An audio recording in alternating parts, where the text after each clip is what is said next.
March 3 ಮಂಗಳವಾರ ಈ ವರ್ಷದ ಮೊದಲನೇ ಚಂದ್ರಗ್ರಹಣ ಸಂಭವಿಸುತ್ತಿದ್ದು, ಸೂರ್ಯ ಮತ್ತು ಚಂದ್ರನ ನಡುವೆ ಭೂಮಿ ಬಂದಾಗ ಭೂಮಿಯ ನೆರಳು ಚಂದ್ರನ ಮೇಲೆ ಬೀಳುತ್ತದೆ. ಇದನ್ನೇ ಚಂದ್ರಗ್ರಹಣವೆಂದು ಕರೆಯಲಾಗುತ್ತದೆ. ಜ್ಯೋತಿಷ್ಯದಲ್ಲಿ ಗ್ರಹಣ ಮತ್ತು ಸೂತಕದ ಕಾಲವನ್ನು ಅಶುಭವೆಂದು ಹೇಳುತ್ತಾರೆ. ಆದರೆ ಗ್ರಹಣದ ಕಾಲದಲ್ಲಿ ಮಾಡುವ ಜಪ, ತಪ, ದೇವರ ಆರಾಧನೆ ಬಹಳ ಶ್ರೇಷ್ಠ. ಈ ಸಮಯ ಶಕ್ತಿಶಾಲಿ ಆಗಿರುವುದರಿಂದ ದೇವರ ಆರಾಧನೆ ಮಾಡುವುದರಿಂದ ಇಷ್ಟಾರ್ಥ ಸಿದ್ಧಿಯಾಗುವುದಲ್ಲದೆ ಮನಸ್ಸಲ್ಲಿ ಕೆಟ್ಟ ಯೋಚನೆ ಬರುವುದಿಲ್ಲ. ಹಿಂದೂ ಧರ್ಮದ ನಂಬಿಕೆಗಳ ಪ್ರಕಾರ ಸಾಮಾನ್ಯವಾಗಿ ಚಂದ್ರಗ್ರಹಣ ಪ್ರಾರಂಭವಾಗುವ 9 ಗಂಟೆಗಳ ಮೊದಲು ಸೂತಕದ ಅವಧಿ ಪ್ರಾರಂಭವಾಗುತ್ತದೆ. ಅಂದರೆ ಚಂದ್ರಗ್ರಹಣ ಮಂಗಳವಾರ ಮಧ್ಯಾಹ್ನ 3:20 ಆರಂಭವಾಗಿ ಅದೇ ದಿನ ಸಂಜೆ 6:47 ಈ ಗ್ರಹಣ ಮುಕ್ತಾಯಗೊಳ್ಳಲಿದೆ. ಈ ಗ್ರಹಣದ ಒಟ್ಟು ಅವಧಿ 3:27. ಈ ಗ್ರಹಣ ಭಾರತದಲ್ಲಿ ಗೋಚರಿಸಲಿದ್ದು ಸೂತಕ ಅವಧಿ ಭಾರತಕ್ಕೂ ಮಾನ್ಯವಾಗುತ್ತದೆ. ಗ್ರಹಣದ ಸೂತಕ ಅವಧಿಯು ಪ್ರಾರಂಭವಾದ ನಂತರ ಯಾವುದೇ ರೀತಿಯ ಧಾರ್ಮಿಕ ಆಚರಣೆಗಳು, ದೇವಾಲಯದ ಪ್ರವೇಶ, ದೇವರನ್ನು ಮುಟ್ಟುವುದು, ಆಹಾರ ಸೇವನೆಯನ್ನು ನಿಷೇಧಿಸಲಾಗುತ್ತದೆ. ಈ ಸಮಯದಲ್ಲಿ ವಾತಾವರಣದಲ್ಲಿ ನಕಾರಾತ್ಮಕ ಶಕ್ತಿಯು ಜಾಸ್ತಿ ಇರುವುದರಿಂದ ಪ್ರಯಾಣ ಮಾಡುವುದು ಅಥವಾ ಮನೆಯಿಂದ ಹೊರಗೆ ಹೋಗಿ ಗ್ರಹಣವನ್ನು ನೋಡುವುದು ಕೂಡ ಒಳ್ಳೆಯದಲ್ಲ. ವಿಶೇಷವಾಗಿ ಗರ್ಭಿಣಿಯರು ಗ್ರಹಣದ ಅವಧಿಯಲ್ಲಿ ತುಂಬಾ ಕಾಳಜಿ ವಹಿಸಬೇಕು. ಗರ್ಭಿಣಿಯರು ಚಂದ್ರಗ್ರಹಣದ ಸಮಯದಲ್ಲಿ ಮನೆಯಿಂದ ಹೊರಗೆ ಹೋಗುವುದಾಗಲಿ, ಚಂದ್ರನನ್ನು ನೋಡುವುದಾಗಲಿ ಮಾಡಬಾರದು. ತೆರೆದಿರುವ ಕಿಟಕಿಯ ಬಳಿಯೂ ನಿಲ್ಲಬಾರದು. ಇದರಿಂದ ತಾಯಿ ಮತ್ತು ಗರ್ಭದಲ್ಲಿರುವ ಮಗುವಿನ ಆರೋಗ್ಯದ ಮೇಲೆ ಕೆಟ್ಟ ಪರಿಣಾಮ ಬೀಳಬಹುದು. ಸೂತಕ ಕಾಲದ ಆರಂಭದ ನಂತರ ಪೂಜೆ ಮತ್ತು ಶುಭ ಕಾರ್ಯಗಳನ್ನು ಮಾಡಲಾಗುವುದಿಲ್ಲ.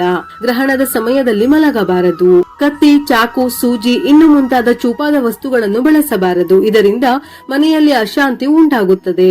ಗ್ರಹಣ ಕಾಲದಲ್ಲಿ ಯಾವುದೇ ದ್ರವ ಆಹಾರ ಅಥವಾ ಘನ ಆಹಾರ ಅಂದರೆ ಸಾಲಿಡ್ ಫುಡ್ ಸೇವಿಸಬಾರದು. ಗ್ರಹಣ ಮೋಕ್ಷ ಕಾಲದ ನಂತರ ತಪ್ಪದೆ ಸ್ನಾನ ಮಾಡಲೇಬೇಕು. ಪವಿತ್ರ ಗಂಗಾಜಲ ಅಥವಾ ಶುದ್ಧ ಜಲವನ್ನು ಮನೆಯ ಎಲ್ಲಾ ಭಾಗಗಳಲ್ಲಿಯೂ ಪ್ರೋಕ್ಷಿಸಬೇಕು. ಗ್ರಹಣ ಮೋಕ್ಷ ಕಾಲದ ನಂತರವೇ ಸ್ನಾನ, ಪೂಜೆ ಸಲ್ಲಿಸಿ ಅಡುಗೆ ಮಾಡಿ ಊಟ ಮಾಡಬೇಕು. ಗ್ರಹಣಕ್ಕಿಂತ ಮುಂಚೆ ಮಾಡಿಟ್ಟು ಅಥವಾ ಗ್ರಹಣ ಕಾಲದಲ್ಲಿ ಮಾಡಿರುವ ಆಹಾರವನ್ನು ತಿನ್ನಬಾರದು. ಗ್ರಹಣ ಕಾಲದಲ್ಲಿರುವ ಊಟ ತಿಂಡಿಯು ವಿಷಕ್ಕೆ ಸಮಾನವೆಂದು ಹೇಳುತ್ತಾರೆ. ಸಂರಕ್ಷಿಸಿಟ್ಟಿರುವ ಪದಾರ್ಥಗಳ ಮೇಲೂ ಸೂಕ್ತ ಎಚ್ಚರಿಕೆ ವಹಿಸಬೇಕು. ಗ್ರಹಣದ ಸಮಯದಲ್ಲಿ ಹೊರಹೊಮ್ಮುವ ವಿಕಿರಣದ ಪ್ರಭಾವ ಆಹಾರದ ಮೇಲೆ ಬೀಳದಂತೆ ಹಾಲು, ಮೊಸರು, ತುಪ್ಪ, ಉಪ್ಪಿನಕಾಯಿ, ಅಕ್ಕಿ, ಬೇಳೆಕಾಳು, ತರಕಾರಿ, ಹಣ್ಣು ಇನ್ನು ಮುಂತಾದ ಆಹಾರ ಪದಾರ್ಥಗಳ ಮೇಲೆ ದರ್ಬೆಯ ಹುಲ್ಲನ್ನು ಹಾಕಬೇಕು. ಗ್ರಹಣ ಸಮಯದಲ್ಲಿ ಗ್ರಹಣ ಶಾಂತಿ ಹಾಗೂ ಜಪ, ತಪ, ಅನುಷ್ಠಾನ, ಸಹಸ್ರನಾಮ ಪಠಣ ಮಾಡುವುದು ಉತ್ತಮ. ಇಲ್ಲವಾದರೆ ನಿಮ್ಮ ಇಷ್ಟದೇವರ ಮಂತ್ರ ಜಪ ಮಾಡಬೇಕು. ಗ್ರಹಣ ಪ್ರಾರಂಭವಾಗುತ್ತಿದ್ದಂತೆ ಮತ್ತು ಗ್ರಹಣ ಬಿಟ್ಟ ನಂತರ ತಪ್ಪದೆ ಉಟ್ಟ ಬಟ್ಟೆಯಲ್ಲಿಯೇ ಸ್ನಾನ ಮಾಡಬೇಕು.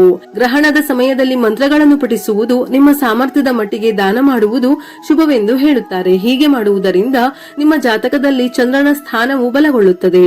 ಗ್ರಹಣ ದೋಷವು ದೂರವಾಗುತ್ತದೆ. ಗ್ರಹಣದ ದಿನದಂದು ಕೆಲವು ಪರಿಹಾರಗಳನ್ನು ಅನುಸರಿಸುವುದರಿಂದ ಜೀವನದಲ್ಲಿ ಸಂತೋಷ ಮತ್ತು ಸಮೃದ್ಧಿ ಹೆಚ್ಚಾಗುತ್ತದೆ. ಮೇಷರಾಶಿಯವರು ಗ್ರಹಣದ ಸಮಯದಲ್ಲಿ ಬೆಲ್ಲ, ಕೆಂಪು ಬಣ್ಣದ ವಸ್ತ್ರ ಹಾಗೂ ತೊಗರಿ ಬೇಳೆ ದಾನ ಮಾಡುವುದರಿಂದ ಮನೆಯಲ್ಲಿ ಸಂತೋಷ ಹಾಗೂ ಸಂಪತ್ತು ಹೆಚ್ಚಾಗುತ್ತದೆ.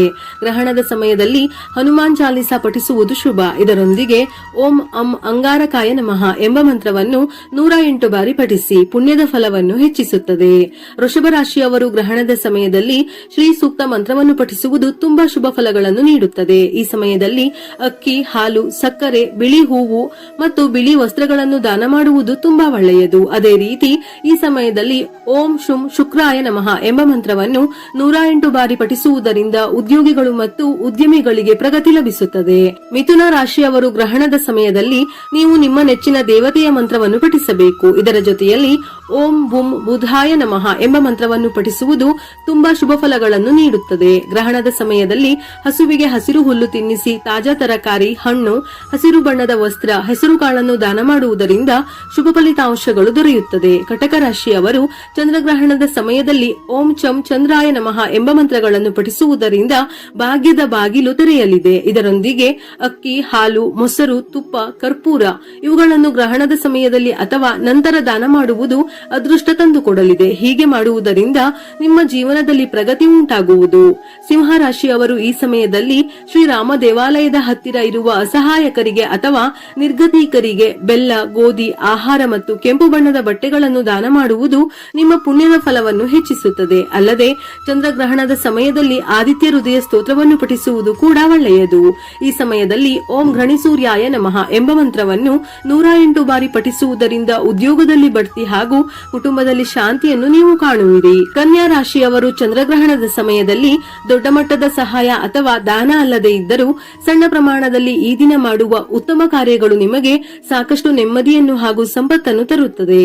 ಓಂ ಬುಂ ಬುಧಾಯ ನಮಃ ಎಂಬ ಮಂತ್ರವನ್ನು ಪಠಿಸುವುದು ತುಂಬಾ ಶುಭ ಫಲಗಳನ್ನು ನೀಡುತ್ತದೆ. ಗ್ರಹಣದ ಸಮಯದಲ್ಲಿ ಹಸುವಿಗೆ ಹಸಿರು ಹುಲ್ಲು ತಿನ್ನಿಸಿ, ತಾಜಾ ತರಕಾರಿ, ಹಣ್ಣು, ಹಸಿರು ಬಣ್ಣದ ಬಟ್ಟೆ, ಹೆಸರು ಕಾಳನ್ನು ದಾನ ಮಾಡಿದರೆ ಅರಿಯದೆ ಮಾಡಿದ ತಪ್ಪುಗಳಿಗೆ ಪ್ರಾಯಶ್ಚಿತವನ್ನು ನೀಡಲಿದೆ. ಅಲ್ಲದೆ ಹೀಗೆ ಮಾಡುವುದರಿಂದ ವ್ಯಾಪಾರಿಗಳಿಗೆ ಉತ್ತಮ ಲಾಭವಾಗುತ್ತದೆ.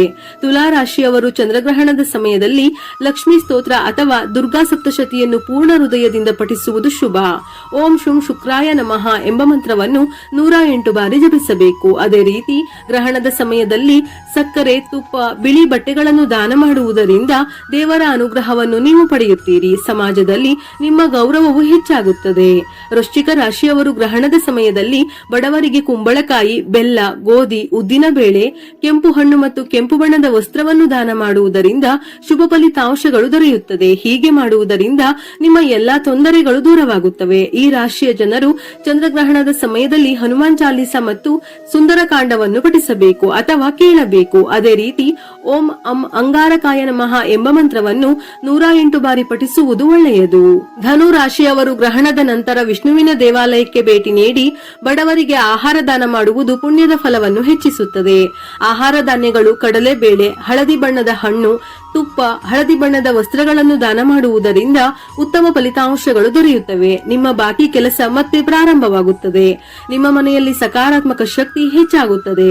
ಧನು ರಾಶಿಗೆ ಗುರು ಗ್ರಹಾಧಿಪತಿ. ಆದ್ದರಿಂದ ಈ ರಾಶಿಯ ಜನರು ಚಂದ್ರಗ್ರಹಣದ ಸಮಯದಲ್ಲಿ ವಿಷ್ಣು ಸಹಸ್ರನಾಮ ಸ್ತೋತ್ರವನ್ನು ಪಠಿಸಬೇಕು. ಇದರ ಜೊತೆಯಲ್ಲಿ ಓಂ ಬೃಹಸ್ಪತಿಯೇ ನಮಃ ಎಂಬ ಮಂತ್ರವನ್ನು 108 ಬಾರಿ ಪಠಿಸುವುದು ತುಂಬಾ ಶುಭ. ಮಕರ ರಾಶಿಯವರು ಗ್ರಹಣದ ಸಮಯದಲ್ಲಿ ಕಪ್ಪು ಎಳ್ಳು, ಎಳ್ಳಿನ ಎಣ್ಣೆ ಅಥವಾ ಕಪ್ಪು ಬಟ್ಟೆಗಳನ್ನು ದಾನ ಮಾಡುವುದರಿಂದ ಜೀವನದಲ್ಲಿ ಏಳಿಗೆ ಹೊಂದುತ್ತಾರೆ. ನಿಮ್ಮ ಜೀವನದಲ್ಲಿ ನೀವು ಪ್ರಗತಿಯನ್ನು ಪಡೆಯುತ್ತೀರಿ. ಮಕರ ರಾಶಿಯನ್ನು ಶನಿಗ್ರಹ ಆಳ್ವಿಕೆ ಮಾಡುತ್ತದೆ. ಅದಕ್ಕಾಗಿಯೇ ಚಂದ್ರಗ್ರಹಣದ ಸಮಯದಲ್ಲಿ ಶನಿ ಚಾಲಿಸ ಪಠಿಸಿ ಅಥವಾ ಕೇಳಿ. ಇದರ ಜೊತೆಯಲ್ಲಿ ಓಂ ಶಂ ಶನಿಶ್ಚರಾಯ ನಮಃ ಎಂಬ ಮಂತ್ರವನ್ನು 108 ಬಾರಿ ಪಠಿಸುವುದು ತುಂಬಾ ಮಂಗಳಕರ. ಇದರಿಂದ ಗ್ರಹಣದ ಪರಿಣಾಮ ನಿಮ್ಮ ಮೇಲೆ ಹೆಚ್ಚಾಗಿ ಇರುವುದಿಲ್ಲ.